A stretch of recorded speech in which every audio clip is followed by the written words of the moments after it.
Henry and Gordon were lonely when Thomas left the yard to run his branch line. They missed him very much. They had more work to do and had to fetch their own coaches. The big engines thought they were too important to fetch coaches. James grumbled too. "We get no rest, we get no rest," they all complained. But the coaches only laughed. "You're lazy and slack, you're lazy and slack," they answered. Altogether, the engines were causing Sir Topham Hatt a great deal of trouble. The big stations at both ends of the line each have a turntable. Sir Topham Hatt had made them so that the tender engines can be turned around because it is dangerous for them to go fast backwards.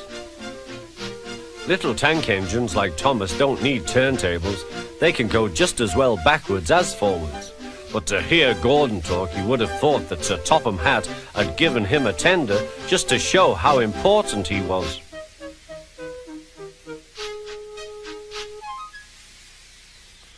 "You don't understand, little Thomas. We tender engines have a position to keep up.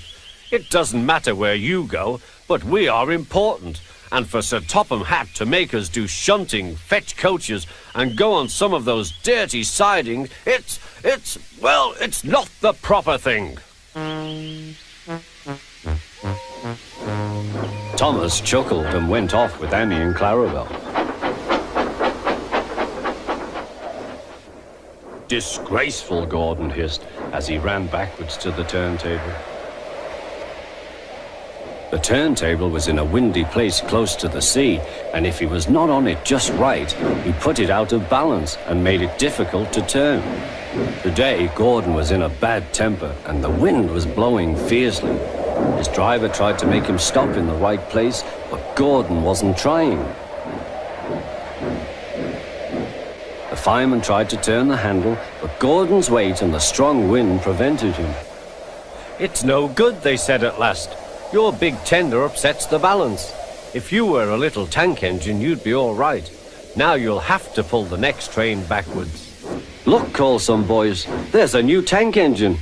"Oh, it's only Gordon back to front." "Hello," called Thomas, "playing tank engines? Sensible engine. Take my advice, scrap your tender and have a nice bunker." Gordon said nothing. Even James laughed when he saw him. "Take care," hissed Gordon, "you might stick too." "No fear," chuckled James, "I'm not so fat as you." "I mustn't stick," thought James. He stopped on just the right place to balance the table. It could now swing easily. Gordon arrived in time to see everything. James turned much too easily. The wind puffed him round like a top. He couldn't stop.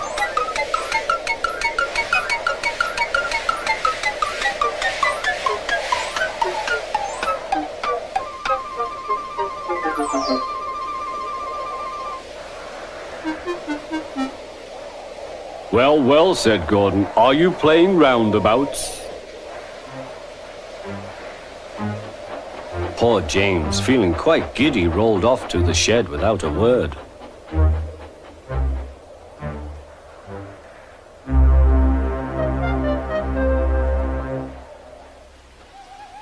That night, the three engines had an indignation meeting. "It's shameful to treat tender engines like this.